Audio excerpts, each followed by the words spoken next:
உண்மையில இந்த சுரண்டையில இது வரைக்கும் இந்த முக்குளத்தூர் மக்கள் ஒன்று திரண்ட வரலாறே கிடையாதுன்னு சொல்லி கேள்விப்பட்டேன். இது வரைக்கும் யாருமே இது வரைக்கும் ஒற்றுமையோடு இருந்தது இல்லைங்கிறதையும் கேள்விப்பட்டேன். ரொம்ப மனசுக்கு எப்போதுமே இந்த சுரண்டையை நினைச்சா வேதனையாவே இருக்கும். ஏன்னா இங்க உள்ள அந்த முக்குளத்தூர் நம்ம ஐயா பசுமன் தேவரையாவுடைய சிலையோட நம்மளால ஒற்றுமையோடு வைக்க முடியவில்லை. அதுக்கு வேற எந்த சாதியும் காரணம் இல்லை, அது நம்ம சாதி தான் காரணம் அப்படின்லாம் சொன்னாங்க. நமக்குள்ள ஒற்றுமை இல்லை அப்படின்னு சொன்னாங்க. ஆனா அதெல்லாம் இன்னைக்கு உடைச்சிருக்கோம் அப்படின்னு தான் நான் சொல்லுவேன். ஒரு குடும்பத்துல ஒரு பெற்றோர்களை ஒரு தாய் தகப்பனை மகன் செஞ்ச தப்புக்காண்டி கைது பண்ணிட்டாங்க. இது மிகப்பெரிய அநியாயம் சொல்லி இந்த ஒட்டுமொத்த இந்த சுரண்ட மக்களும் இன்னைக்கு நீங்க எல்லாரும் ஒண்ணு திரண்டு நினைச்சு உண்மையிலேயே நான் மனசார நான் சந்தோஷப்படுறேன், மகிழ்ச்சி அடைகிறேன். இதே ஒற்றுமை உங்க எல்லாரோடையும் எப்போதுமே நீங்க எல்லாம் ஒன்னா இருக்கணுங்கிற ஒரு காரணத்துக்காண்டி தான். நீங்க எல்லாம் நல்லா இருக்கணும், உங்க பிள்ளைகளை நல்லபடியா பார்த்துக்கிடணும், வரும் தலைமுறையை நல்லபடியா நம்ம சரி வரணும் அப்படின்னு தான் தெரு தெருவா ஊர் ஊரா வந்து அலைஞ்சுக்கிட்டு மேடை போட்டு பேசிக்கிட்டு பல்வேறு வழக்குகளை வாங்கிக்கிட்டு இருக்கிறேன். கிட்டத்தட்ட என் மேலையும் 35-40 வழக்குகிட்ட வந்து பதிவிட்டாங்க. இதெல்லாம் எதுக்குன்னா என் வீட்டுக்காண்டியோ என் ரெண்டு பிள்ளைக்காண்டி சண்டை போட்டு கிடையாது. உங்களுக்காக உரிமைகளை கேட்டு ரோட்டை மறிச்சு ரோட்டை போராடி இதுக்கு தான் என் மேலெல்லாம் வழக்கு. தேர்தலில் இன்னைக்கு கரெக்டா குறிப்பிட்ட சமூக மக்கள் வந்து தனக்கான எம்எல்ஏ வேணும், தனக்கான அமைச்சர் வேணும்னு கரெக்டா தேர்ந்தெடுத்தாங்க. இன்னைக்கு அவங்களுடைய உரிமையை இன்னைக்கு நிலைநாட்டுறாங்க. ஆனா இந்த தேர்தலில் நின்று இந்த சமூகத்துக்கு ஏதாவது ஒண்ணு சரி பண்ணணும் அப்படின்னு சொல்லிதான் கடனை வாங்கியால் நம்ம நின்றோம். ஆனா இந்த மக்கள் நம்மளை தோற்கடிக்காங்க. அப்படி என்ன பாவம் செஞ்சோம்னு நமக்கும் தெரியல. அது எங்க ஐயா முத்துராமலிங்கர் காலத்துல இருந்தே நடந்துட்டு இருக்குவீங்களேன். இந்த சமூகத்தோட அரசியல் விழிப்புணர்வு இல்லை. அதனாலதான் இன்னைக்கு நம்ம அழிவுக்கு இன்னைக்கு நம்ம வந்து மிகப்பெரிய மோசமான நிலைமைக்கு இன்னைக்கு போயிட்டோம். இல்லைன்னா உலகத்துல உங்க எல்லாத்துக்கும் தெரியும், காதலிக்கலன்னு சொல்லி பொட்ட பிள்ளைகளுக்கு காதலிக்க முடியுதுன்னு சொல்லி எங்க அம்மா அப்பா பேச்சு தான் கேட்பேன், உங்க பேச்செல்லாம் கேட்க முடியாது, நீ யாரு அப்படின்னு சொல்லி கேட்டாலும் காதலிக்கலன்னு சொல்லி 27 பிள்ளைகளை கொண்டான். கடந்த 4-5 வருஷத்துல எத்தனை பிள்ளைகளை கொண்டிருக்கான்? 27 பிள்ளைகளை காதலிக்கலன்னு கொண்டிருக்கான். தாய் தப்பன் பேச்ச கேப்பன்னு சொன்ன பிள்ளைகளை கொண்டிருக்கான். அவன் தாய் தகப்பனை யாராவது கைது பண்ணாங்களா? தமிழ்நாடு அரசு அந்த மாதிரி குற்றவாளிகளோட தாய் தகப்பனை யாராவது கைது பண்ணாங்களா?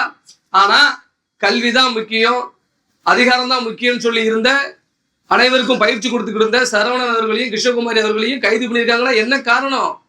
வேற ஒரு காரணம் இல்ல, தேவமாரா பிறந்த ஒரே ஒரு காரணம் தான். இதை எல்லாரும் உணரணும்.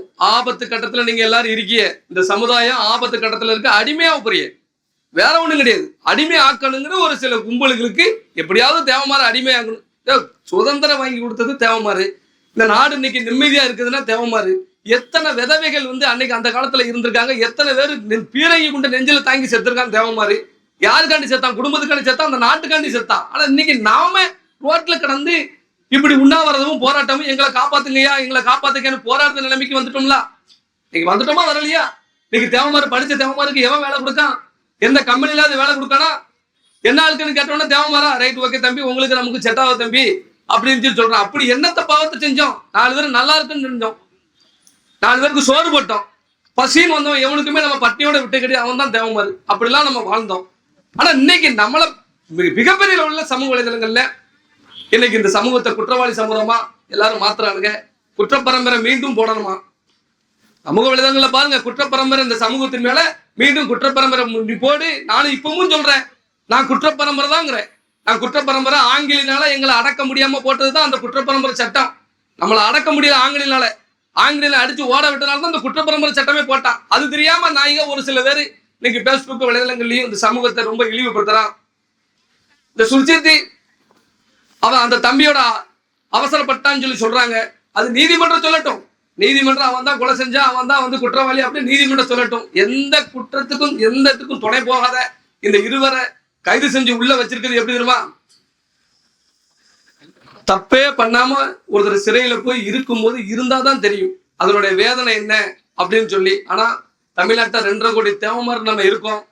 இத்தனை பேர் சேர்ந்து விட்டுட்டோம்ல, அந்த குடும்பத்தை நீங்க விட்டுட்டோம்ல. இந்த சமூகத்துக்குன்னு சொல்லி மிகப்பெரிய ஒரு கட்டமைப்பு இருந்தா இன்னைக்கு நடக்குமா? ஏதோ நாங்க ஏதோ இளைஞர்களா சேர்ந்து ஒரு இயக்கத்தை உருவாக்கி வச்சு எங்களால முடிஞ்ச அளவுக்கு போராட்டம் ஆர்ப்பாட்டம் சொல்லி ஒவ்வொரு இடத்துலயா போய் கத்திட்டு கிடக்குறோம். இந்த சமூகமே மிகப்பெரிய லெவல்ல ஒன்று திரண்டுச்சு அப்படின்னா கைது பண்ணிருக்க முடியுமா? கைது பண்ண முடியுமா?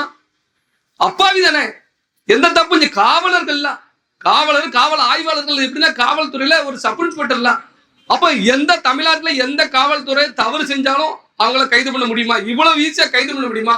அப்ப பண்ணிருக்காங்க, சேர்த்திருக்காங்க அப்படின்னு சொன்னா தேவமாரிடையே ஒற்றுமை இல்லை.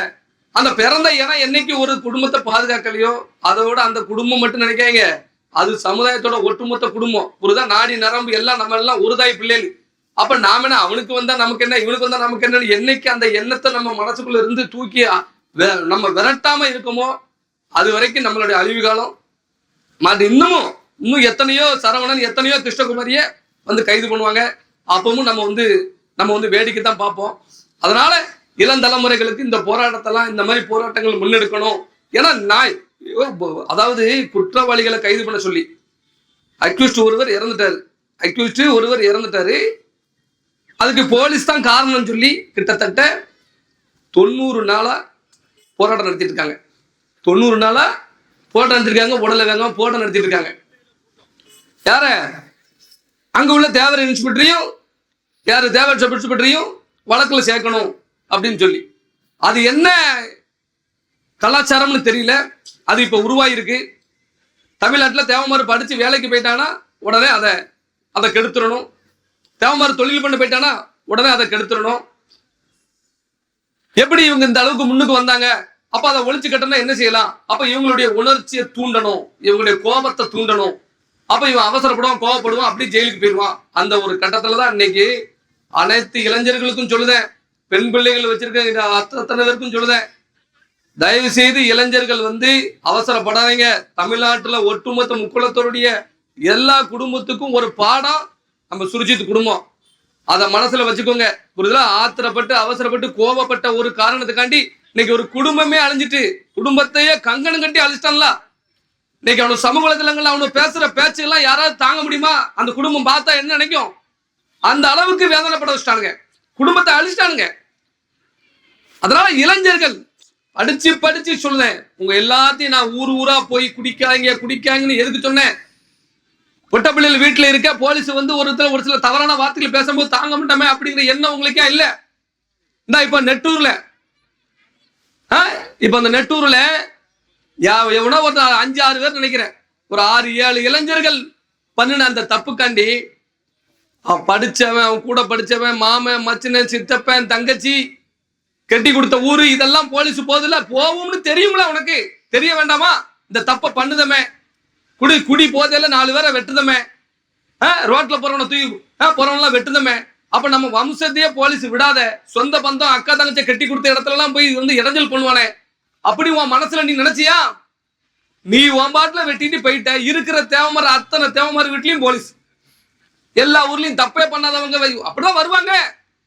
இதெல்லாம் நான் என்ன கேட்கணும்னா, இளைஞர்கள் மிக மிக கவனமா எல்லாரும் இருங்க. பழைய காலம் கிடையாது.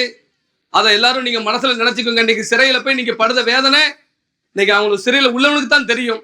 தயவு செய்து இந்த சமூகத்தின் பேரை கெட்ட பேரை ஆக்காதீங்க. நீங்க என்ன தப்பு செஞ்சாலும் இந்த சமுதாயத்தின் பேர் மேலதான் கெட்ட பேர் ஆகிட்டே இருக்கு. தேவமாரனா இப்படித்தான் இருப்பான், தேவமாரனா அப்படித்தான் இருப்பான், தேவமாறு கலெக்டரா இருக்கிறான், தேவமாறு எஸ்பியா இருக்கிறான், தேவமாறு மந்திரியா இருக்கான். அதெல்லாம் இங்க பேசுறதுக்கு யாரும் கிடையாது. தேவமாறு குற்றவாளியா இருக்கானா? அவன் யாரு? அவன் போட்டான் தூக்கி மேல போடுவான். நம்ம சாதனை புரிஞ்சா போட மாட்டான். உங்க பிள்ளைகள் தேவமாறு பிள்ளைகள் வந்து வெளிநாட்டுல போய் ஜெயிச்சுட்டு வந்துட்டானுங்களா, தங்க பதக்கம் வேணும்ட்டானுங்களே, அதை பேப்பர்ல போட மாட்டான். அதே ஒரு தேவமாறு வந்து அவசரப்பட்டு ஒரு தப்பு பண்ணிட்டா அப்படின்னா, இந்த சுப்பையா தேவர் மவன், முத்தியா தேவர் மவன் அப்படின்னு ஜூம் பண்ணி போடுவான் அந்த தப்பு பண்ணத. அப்ப இந்த சமூகம் குற்ற பரம்பரையா இருக்குன்னு நினைக்கிறான். அதனால தயவு செய்து சொல்றேன், இளைஞர்கள் பெண் பிள்ளைகளை காப்பாற்றணும், நல்லபடியா இருக்கணும்னா, மிக மிக மோசமான காலத்திலிருந்து தப்பிக்கணும்னா உங்க கையில தான் உங்க குடும்பங்கள் இருக்குத நினைச்சு உணர்ந்து நீங்க செயல்படும் சொல்லி நான் கேட்டுக்கொள்கிறேன். இந்த சுர்ஜித் விடயத்துல அப்பாவி வந்து சரவணன் அவர்களையும் கிருஷ்ணகுமாரி அவர்களும் அந்த ஸ்பாட்ல இல்ல அப்படிங்கிறது தெரியும். ஐ விட்னஸ் என்ன அந்த கவினுடைய அம்மா வந்து பேட்டியே கொடுத்திருக்காங்க, எழுதியே கொடுத்திருக்காங்க. ஸ்பாட்ல யாரும் இல்ல அப்படின்னு சொல்லி ஸ்பாட்ல இருந்த மாதிரிக்கும் இவங்க ஏதோ தடுத்த மணிக்கும் அவங்க ஏதோ அறுவலகம் ஓடி, இதெல்லாம் ஜோடிச்சப்பட்ட வழக்கு. சிபிசிஐடி வந்து தமிழ்நாடு காவல்துறை வந்து அன்னைக்கு வந்து இவர்கள் நியாயமானவங்க, இவங்களை கைது பண்ணக்கூடாதுன்னு சொல்லி மனச்சாட்சியோடு செயல்பட்டாங்க. அதுதான் உண்மை. 10 மாசம் எங்கேயும் தலைமறைவா ஓடல. அந்த கிருஷ்ணகுமாரி அம்மா வந்து 10 மாசம் எங்கேயும் ஓடல, வீட்டிலேயே தான் இருந்தாங்க. புரியுதா? சமூக வலைதளங்கள்லயும் ஊடகங்கள்லயும் வர்றதை நம்பி யாரும் செயல்படாதீங்க. ஊடகத்துல வர்றதெல்லாம் உண்மை கிடையாது, சமூக வலைதளத்துல உண்மை கிடையாது. அதை வச்சு ஒருத்தரை நிரபராதிய குற்றவாளியா மாத்தாதீங்க. நீங்க அப்படி மாத்த போய் தான் இப்போ விடுதலை ஆயிருவாங்க, மாட்டுக்கிறதே கிடையாது. இந்த வழக்குல சுர்ஜித்துடைய தாயார் இருவரும் விடுதலை ஆவாங்க. அப்போ இது வரைக்கும் ஜெயில இருந்ததுக்கு வந்து என்ன இது? அப்ப இப்படி ஒரு குடும்பத்தையும் கொண்டு போய் ஜெயில போட்டு உண்மையிலேயே அந்த சமூகத்தினுடைய தலைவர்களுடைய அழுத்தத்தால தான் அவங்களை சிறைப்படுத்தப்பட்டாங்க. அதுல மாட்டுக்கிறது எல்லாத்துக்கும் தெரியும். அப்ப இதெல்லாம் தடுக்கணும் அப்படின்னா ஒட்டுமொத்த முக்குளத்தோர் ஒரு முக்குளத்தோர் குடும்பத்தை திட்டம் போட்டு அழிக்கும் பொழுது ஒட்டுமொத்த முக்குளத்தோர் எதிர்த்து நின்னா மட்டும்தான் அந்த குடும்பத்து மேல எவனும் கையை வைக்க மாட்டான், அரசாங்கம் நடவடிக்கை எடுக்காது. புரியுதுல? தவறு செஞ்சா சிறைப்படுத்துது, மாட்டுக்கிறதே கிடையாது. தவறே செய்யாத 2 பேரை இத்தனை நாளா சுப்ரீம் கோர்ட் சட்டப்படியே எந்த தப்பு பண்ணாலும் சரி 90 நாள்ல பெயில கொடுத்து வெளியே அனுப்பி நீ விசாரணை பண்ண. அது எப்படி தேவமாற மட்டும் எப்படி 90 நாளைக்கு மேல உள்ள வைக்காங்கன்னு எனக்கும் தெரியல. கொட்டப்பள்ளியே கொண்டுட்டு வந்துடலாம், ட்ரெயின்ல தள்ளி விட்டு கொலைஞ்சான், உடனே அவனை குண்டாசை ரத்து பண்ணி வெளியே விட்டிய. இப்படி அத்தனை கொலை குற்றவாளி வெளியே விட்டுதிய. அது எப்படி தேவமாற மட்டும் ஜெயிலுக்குள்ளே சட்டம்? அப்போ வந்து எங்களுக்கு தனி சட்டமா? சட்டம்லாம் எல்லாத்துக்கும் பொதுவான சட்டம் தானே. சிறையை விட்டு வெளியே விட்டு அவங்கள வெளியே விட்டுருக்கணும். 90 நாள்ல வெளியே விட்டு விசாரணை எதிர்கொண்டிருப்பாங்கல்ல, அவங்க விசாரணை எதிர்கொண்டிருப்பாங்க. தாயும் தகப்ப எல்லாத்தையும் நீ முடக்கிட்டேன்னா, பிள்ளைகள் எல்லாத்தையும் நீ உள்ள வச்சு முடக்கிட்டீங்கன்னா எப்படி அவங்களுடைய வழக்கை நடத்துவாங்க? அவங்க மேல இருக்க உண்மைத்தன்மை எப்படி வெளிக்கொண்டு வருவாங்க? யார் கொண்டு வருவா? அப்ப இது திட்டமிட்டு ஒரு ஜனநாயக வந்து படுகொலை. இது வந்து எப்படின்னா, உண்மையில சொல்றேன், ஆண்டவனுக்கு பொறுக்காது. நாட்டை ஆளுகிற திரு விஜய் அவர்களுக்கு சொல்றேன், உண்மையான அப்பாவிகள் அந்த இருவரும். அவரை பெத்த தாய்க்கு வந்து அந்த கண்ணீருக்கு பதில் சொல்ல முடியாது.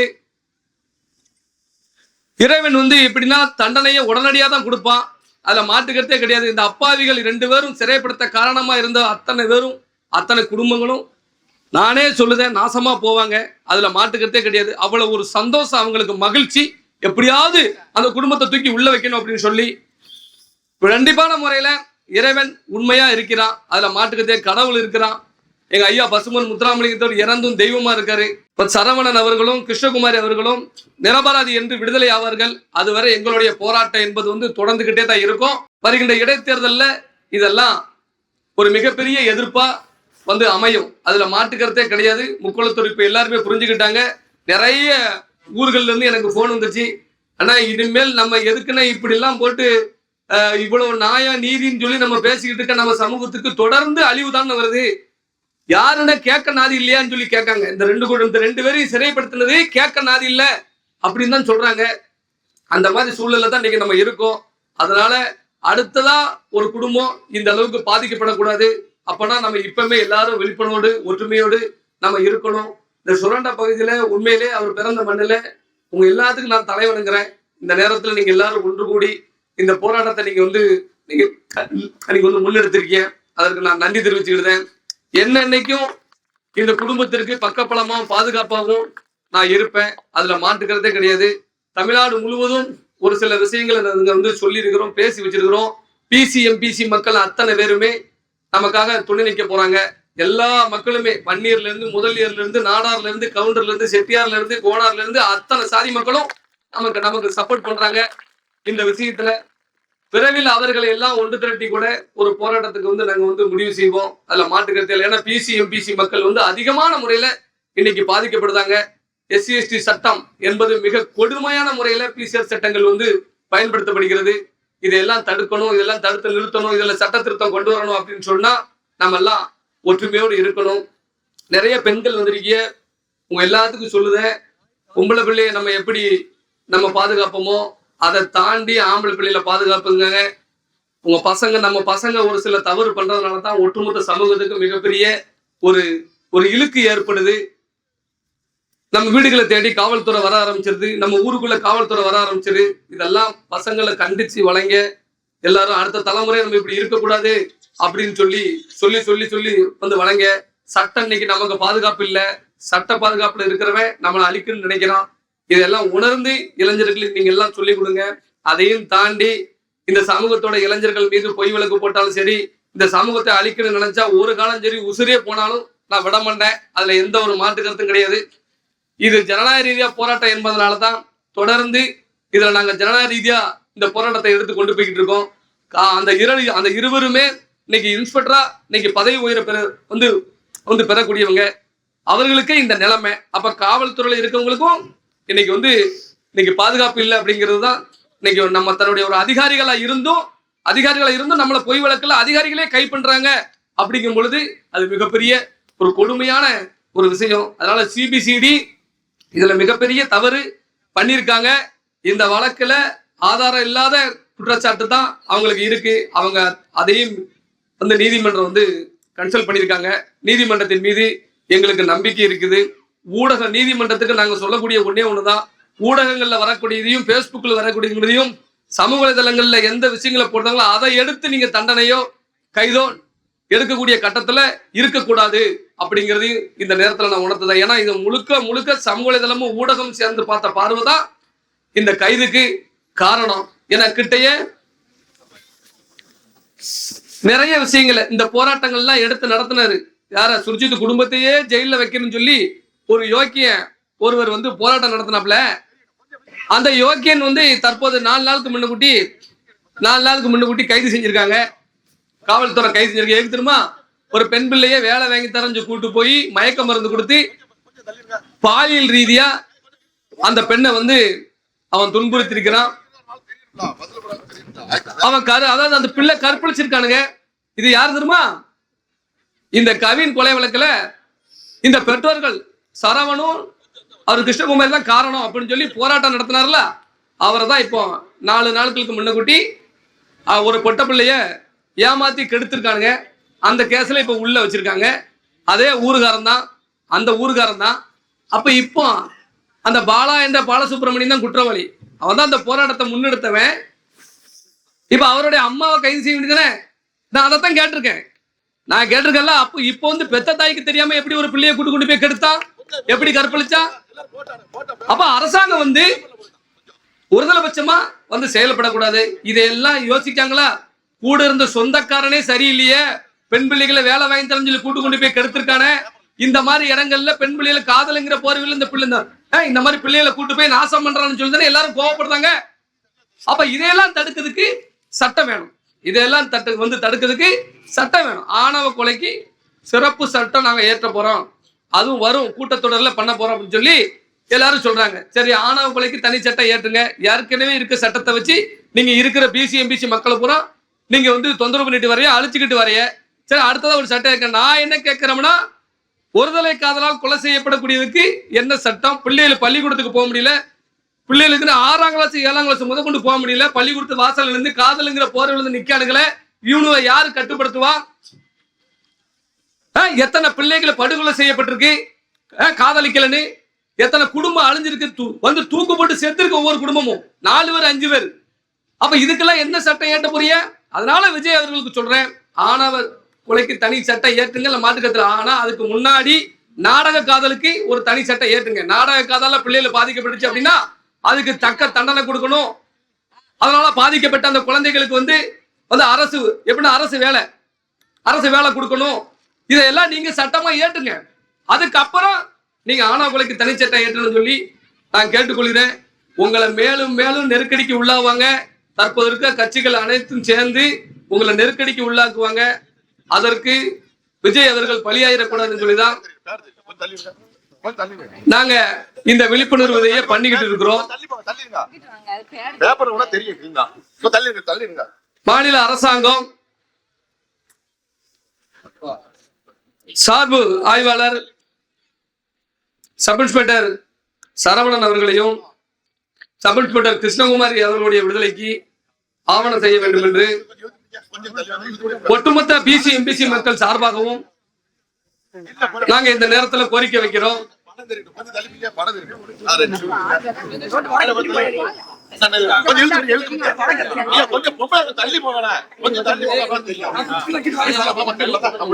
தங்களுடைய ஆட்சியில கிடைக்கிற வாய்ப்பை எப்படியாவது பயன்படுத்த வேண்டும் என்று ஒரு சில இயக்கங்கள் பிசிஎம்பிசி மக்கள் மீது மிகப்பெரிய வன்மத்தை கற்குவதற்கு தயாரா இருக்காங்க. அதை உளவுத்துறை வச்சு கண்டுபிடிச்சு அவர்கள் மீது நடவடிக்கை எடுக்க வேண்டும். இந்த அப்பாவிகள் விடுதலைக்கு தொடர்ந்து தமிழ்நாடு முழுவதும் ஒட்டுமொத்த மக்களும் ஒன்று திரண்டு நாங்க போராட்டத்தை முன்னெடுத்துக் கொண்டே தான் இருப்போம். அவர்களுடைய விடுதலையாகும் வரை எங்களுடைய போராட்டம் அந்த தொடரும் என்பதை இந்த நேரத்துல நான் தெரியப்படுத்திக்கிட்டேன். இந்த சுரண்டையில இதே மாதிரி ஒற்றுமையோடு நீங்க எல்லாரும் இருக்கணும். ஐயா தேசிய தலைவருடைய அவருடைய திருவுருவ சிலையும் இதே மாதிரி நீங்க எல்லாரும் ஒற்றுமையோடு இருந்து திறக்கணும்னு சொல்லி நான் இந்த நேரத்துல உங்ககிட்ட மன்றாடி நான் கேட்டுக்கொள்கிறேன். எந்த நேரம்னாலும் சரி எங்களை தொடர்பு கொள்ளுங்க. 24 மணி நேரமும் உங்களுக்காகத்தான் நாங்க போராடிக்கிட்டு இருக்கேன். உங்களை தான் நினைச்சுக்கிட்டு இருப்பேன். அதுல மாட்டுக்கிறதே கிடையாது. ரொம்ப நேரம் நீங்க எல்லாரும் வெயிட் பண்ணிட்டீங்க. நானும் வருவதற்கு லேட் ஆயிட்டு இந்த போராட்டத்துல எப்படியாவது கலந்துக்கிடணும்னு சொல்லிதான் 4-5 மாவட்டத்துல சுத்தி கொஞ்சம் சுற்றுப்பயணத்துல இருந்தேன். இரவு ஒரு 3 மணி அதிகாலை 3 மணிக்கு தான் நான் கோயம்புத்தூர்ல இருந்து கேட்டு இந்த போராட்டத்துல எப்படியாவது கலந்துக்கிடணும், மக்கள் எல்லாம் எழுச்சோடு இருக்காங்களே அப்படின்னு சொல்லிதான் வந்தேன். திருப்பி காலையில எந்திரிச்சு வர்றதுக்கு இவ்வளவு எப்படின்னா லேட் ஆயிட்டு அதுக்கு நான் முதல்ல உங்ககிட்ட வருத்தம் தெரிவிச்சுக்கிட்டேன். கண்டிப்பான முறையில உங்க எல்லாரும் உங்க பிள்ளைகளை பாதுகாக்கிறதுக்கு நான் எந்த நேரமும் தயாரா இருப்பேன். யாரும் நீங்க கவலைப்பட வேண்டாம். நீங்க எங்களுக்கு செய்யக்கூடிய ஒரே ஒரு கைப்பில் நீங்க ஒற்றுமையா இருந்தா மட்டும் போதும். நீங்க நல்லா இருந்தா மட்டும் போதும். சந்தோஷமா நீங்க எல்லாரும் இருக்கத்தான் இந்த போராட்டம் ஆர்ப்பாட்டம். சுர்ஜித் அவர்களின் குடும்பத்துக்கு நீங்க எல்லாரும் பாதுகாப்பா இருக்கணும் அப்படிங்கிறத இந்த நேரத்துல நான் தெரிவிக்கிறேன். எப்பட்டாவது அவர்கள் நிரபராதிகள் என்று அவர்கள் விடுதலை ஆவார்கள். நம்ம அனைவரும் அதையும் நம்ம அன்னைக்கு எங்க ஐயா பசுமன் முத்துராமலிங்க தேவருக்கு மிகப்பெரிய ஒரு விழாவே எடுப்போம். எங்க ஐயாவே அதுல அவர் தெய்வமா இருந்து அந்த குடும்பத்தை மீண்டும் என்ன நிலைமைக்கு இருந்தாலும் அந்த நிலைமைக்கு அவர்களை நம்ம உருவாக்குவோம். அது வரைக்கும் அந்த குடும்பத்துக்கு நம்ம எல்லாரும் ஒட்டுமொத்த முக்கியத்துவம் ஆதரவா நம்ம இருப்போம்னு இந்த நேரத்தில் நான் தெரிவிச்சுக்கிறோமா.